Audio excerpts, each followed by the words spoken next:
Hello दोस्तों, कैसे हैं आप। आज की कहानी का नाम है ओधा। मम्मी जी देखो, आपकी छोटी बहू को अपने झूठे बर्तन सिंक में रख कर आ गई है। भला ये भी कोई बात हुई। अब मैं क्या जेठानी होकर उसके झूठे बर्तन धोऊंगी। राधिका अपनी देवरानी अंजलि की शिकायत लगाते हुए सास से बोली।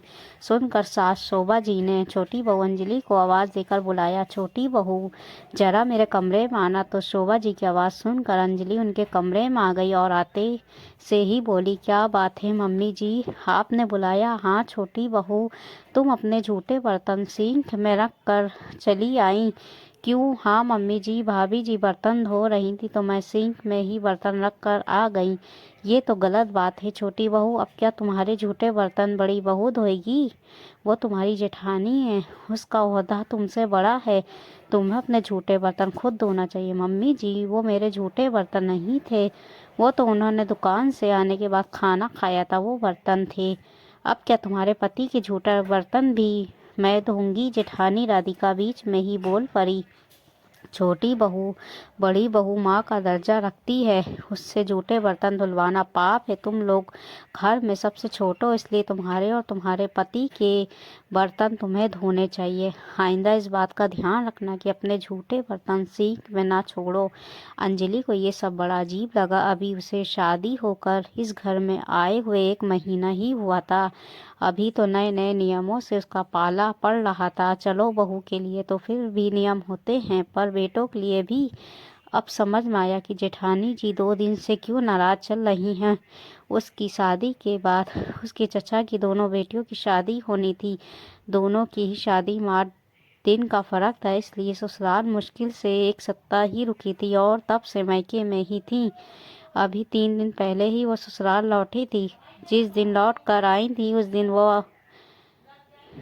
दिन तो राजेश और उसने उसके मायके ही खाना खाया था, लेकिन दूसरे दिन नाश्ता वगैरह करके बर्तन उसने सिंक में रख दिए थे।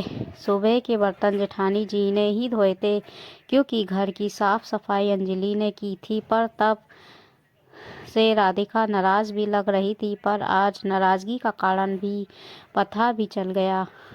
पर वो क्या ही कहती, इसलिए चुपचाप रसोई में आई और राजेश के जूठे बर्तन धोकर रख दिए। दूसरे दिन सुबह का खाना अंजलि ने बनाया।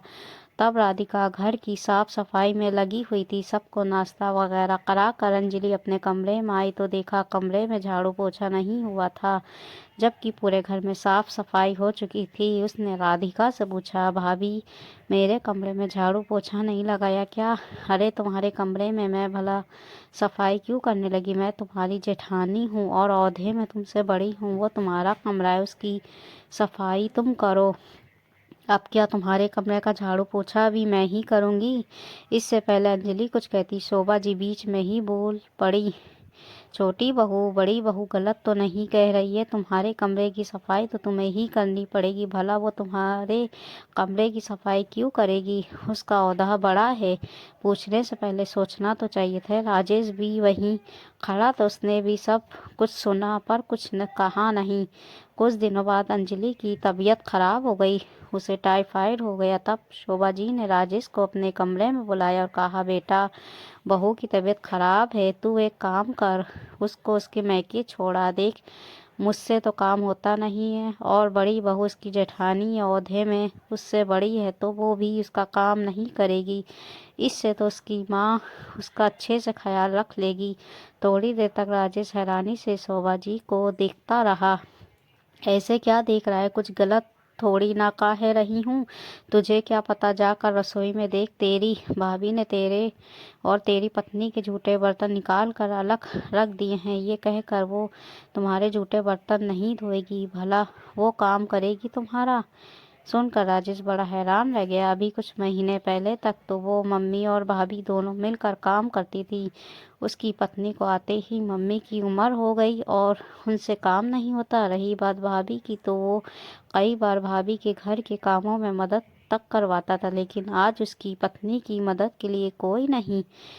कोई बात नहीं मम्मी, मैं शादी करके उसे घर में लाया हूँ तो वो मेरी जिम्मेदारी है। जिंदगी के सफ़र में कई हारी बीमारी लगी रहती हैं, कल को बच्चे भी होंगे तब भी उसे सेवा की ज़रूरत पड़ेगी। हर बात उसे मैके नहीं भेजा जा सकता। आप फिक्र मत करो, मैं अपनी पत्नी की सेवा खुद कर लूँगा। तू अपना काम संभालेगा या उसकी सेवा करेगा? मम्मी, जैसे भी मैनेज होगा कर लूँगा। जब भाभी की डिलीवरी हुई थी तब भी तो मैं घर की साफ सफाई करके जाता ही था ना, और वापस आकर आपकी रसोई में भी मदद करवाता था। तो अब करने में क्या हर्ज है?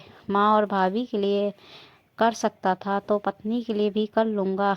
लेकिन आगे से इस बात का ज़रूर ध्यान रखना कि मेरी पत्नी भी अब किसी का काम नहीं करेगी।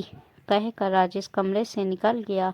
सबसे पहले जाकर रसोई में उसने अपने और अंजलि के जूठे बर्तनों को धोकर रखा, और उसके बाद बाजार जाकर डिस्पोज़र खरीद लाया।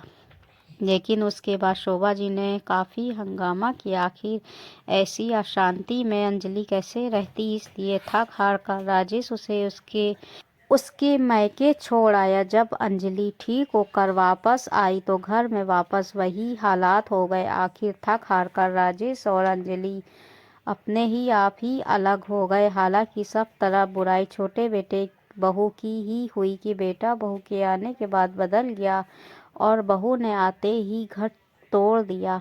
दोस्तों, ये थी हिंदी कहानी। अगर अच्छी लगी तो हिंदी कहानी को लाइक, सब्सक्राइब, शेयर ज़रूर कर दीजिएगा। कल फिर हाजिर होंगे एक नई हिंदी कहानी के साथ।